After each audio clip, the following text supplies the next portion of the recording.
I'm very honored to be here with you all today, with amazing movements globally, coming here together to try to have conversation and build relations towards shifting the power and bringing power to our hands. Before I start speaking about the situation in Gaza and in Palestine, I want to acknowledge who's not here. I want to acknowledge my colleague Mais from Gaza, who couldn't make it, while I could and others could. And I also want to acknowledge those who couldn't get from other parts of the global south who couldn't be here. I want to start with trying to understand the genocide in Gaza. So far, and these are the numbers that we are able to know, because recovering the bodies from under the rubble and knowing what's actually happening in the ground in the midst of complete cut of communication and almost impossible ways to move around Gaza, and field workers and journalists and others risking their lives to report these numbers and the situation for us. Over 15,000 Palestinians in Gaza were killed so far, and almost 6,600 Palestinian children, 4,000 Palestinian women. 60% of the houses in Gaza were demolished, and 80% of the population were forced displaced. So this is the devastating reality that we're dealing with.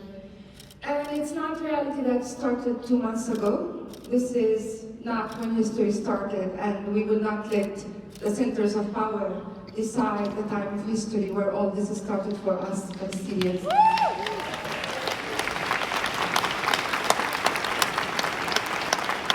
The story in Palestine is a story of colonization. It's a story of stealing our lands. It's a story of fragmenting our people, disperse them all over Palestine, disconnecting us from each other, and throwing more than half of us as refugees. This is our story, and it's not a story of two sides, it's not a story of conflict. And I think it was never only about Israeli colonization in the narrow sense. Israeli colonization, for us, is a manifestation of a colonial global powers that Israel is their anchor in our region, and not only Palestine, in the whole region. A manifestation of stealing our resources, displacing our people, and oppressing us. And the system of colonization is completely tied to questions of capitalism. And capitalism cannot be understood without understanding the history of race, and the history of slavery, and the history of whose bodies and labor was able to generate this profit in the system of global power and oppression. And in this war specifically, we are really looking and seeing the clear role that the US, that European countries are playing in the level of giving full feedback to Israel. It's on its genocidal onslaught in Gaza. And it's not a mystery. The Israeli leadership, the Israeli public, everyone was clear about it. Leveling Gaza down to the ground and killing all Palestinians. And this is not something that is, we're trying to understand and settle. It's there, it's out there, it's very clear. And this support is manifested in this complete backing up, but also in a huge military aid, billions of military aid.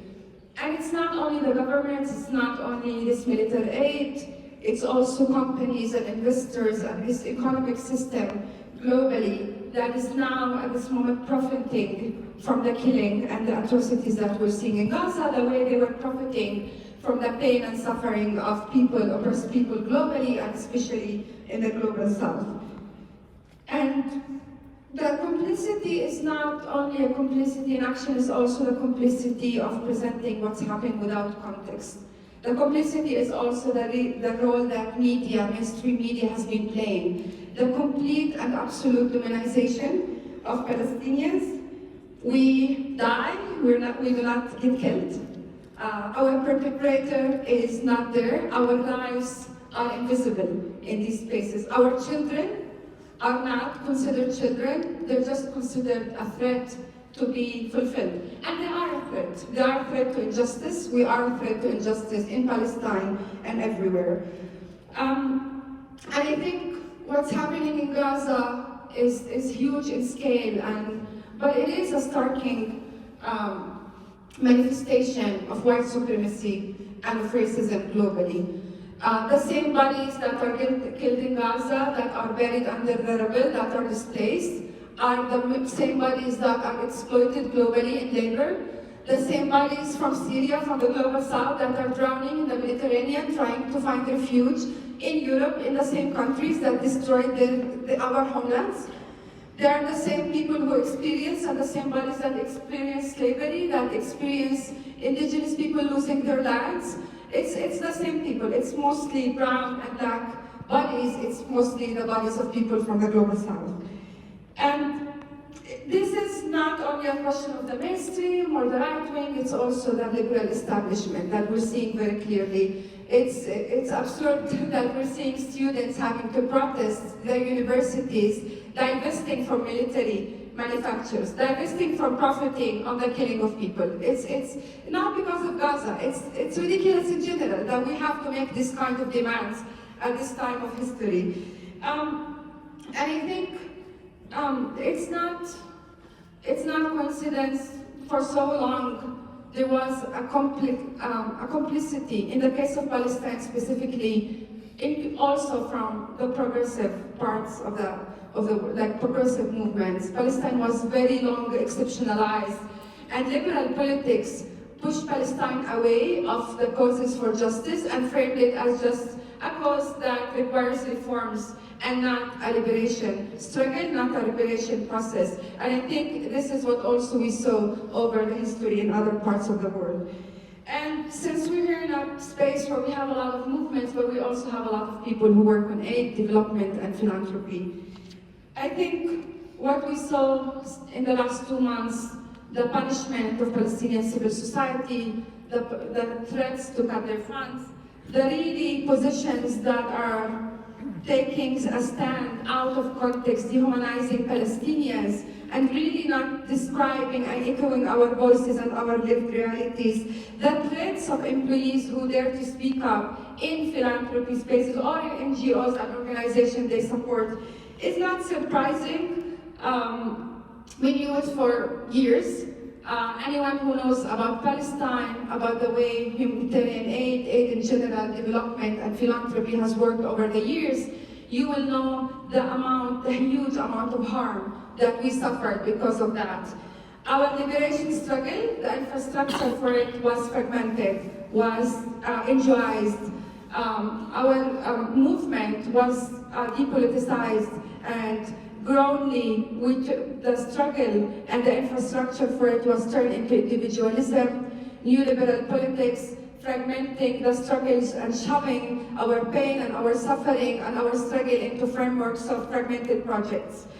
So in a way, these spaces, including progressive philanthropy, including liberal spaces, co-opted our language as movements, co-opted our aspiration for decolonization, and co-opted our will and our processes for liberation. And it's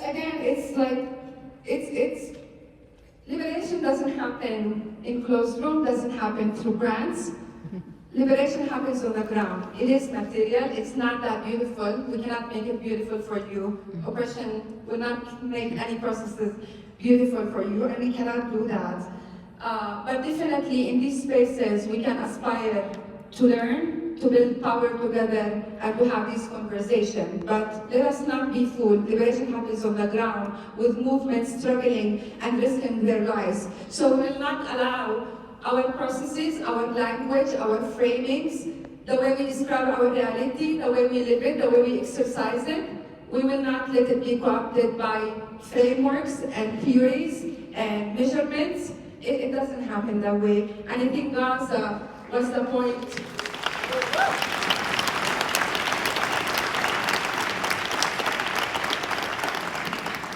And I think Gaza made that clear for all of us. So made us see all this hypocrisy, made us see how empty these slogans that they were enforcing on us were.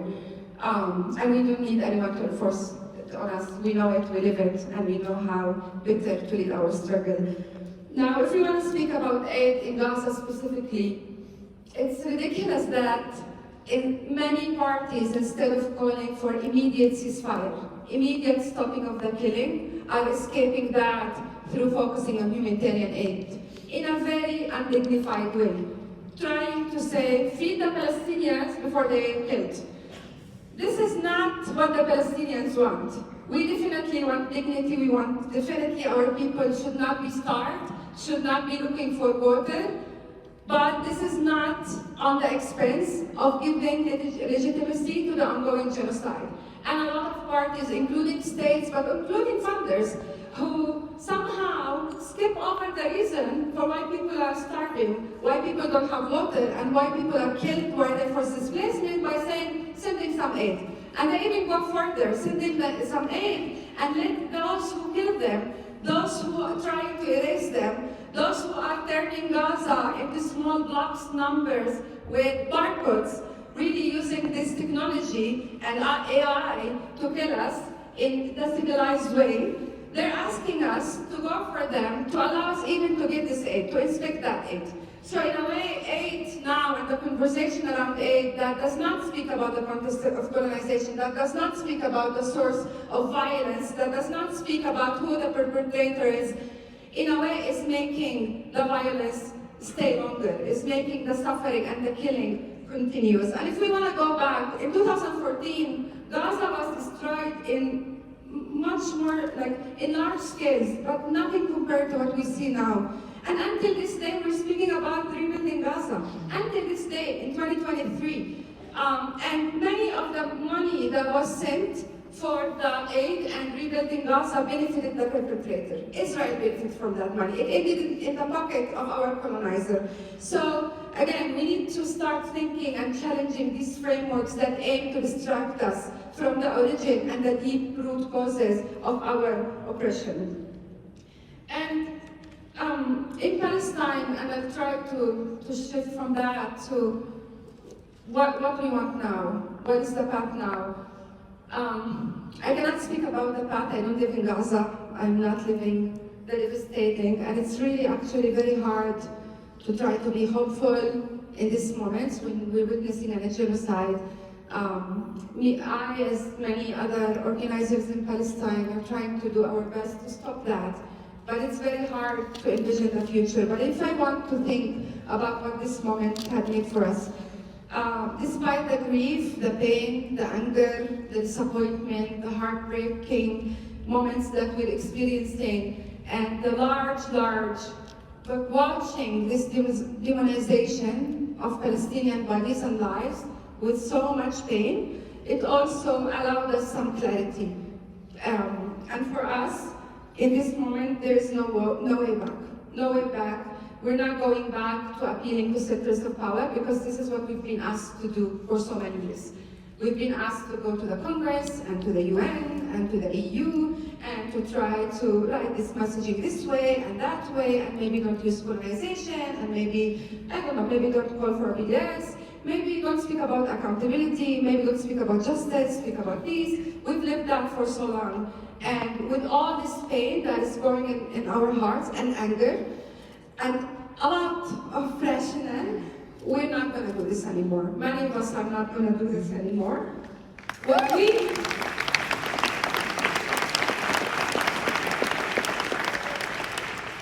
we want to do is look at our internal power, look at our resources, and they're not financial only. They're mostly not financial. It's our skills, our wisdom, the wisdom of our people, the power of our people. We know how to struggle. We know how to take care of each other. We know how to do liberation work without these proposals and without these fragmented frameworks. We know how to do this work, but they made us forget. They made us think as disparate individuals. They made us think as a fragmented community, and we want to unlearn all of that. We want to unlearn all of that, and we want to start, before shifting the power, by shifting the culture and the mindset of our work. Before asking about the grant and the money needed for our work, we want to ask ourselves, what do we want to do? What is our needs? How do we achieve that? What is the resources that are available in our community? What is the network? The women, the children, the youth, the men, everyone who is doing amazing liberation work and has been doing for so many years. We need to look at that first. And then later, once we understand what it is, if we need material and financial support, and we need now, maybe in the long run, our aspiration is to dismantle philanthropy. Our aspiration is to be independent. Our aspiration is not to need this. But we're realistic and we understand that at this moment, our infrastructure was built, and over the years, over the expectation of financial resources, there is a period of transition, but it really starts with asking ourselves, maybe we don't need all of these resources. Maybe we should flip the question. What we want to do, how can we do it? And then, if we need resources, these need to be solidarity support.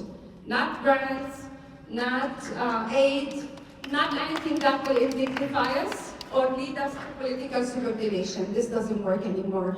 Only solidarity support is the thing that we will accept.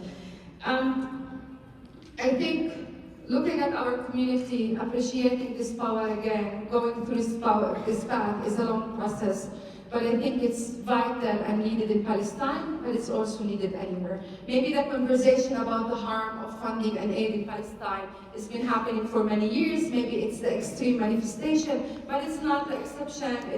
It's not something that other people in oppressed communities in the global north hasn't seen. Really, funders and many of these spaces jumping and trying to co-opt movements, and when these movements don't play by the book, they are punished and they are pushed away. And what we see in Gaza now, what we see in Palestine is this extreme punishment in its extreme manifestation. But I don't think it's something that others cannot relate to. I think many of you in this room can relate to this. And from that, this is a task of Palestine, but also we have a global task. I want to say that I think despite the despair and pain, I think Gaza, the power in Gaza, our people are not just passive victims. They are powerful, they are resilient, and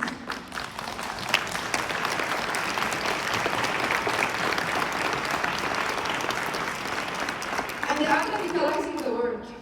Gaza is radicalizing the world.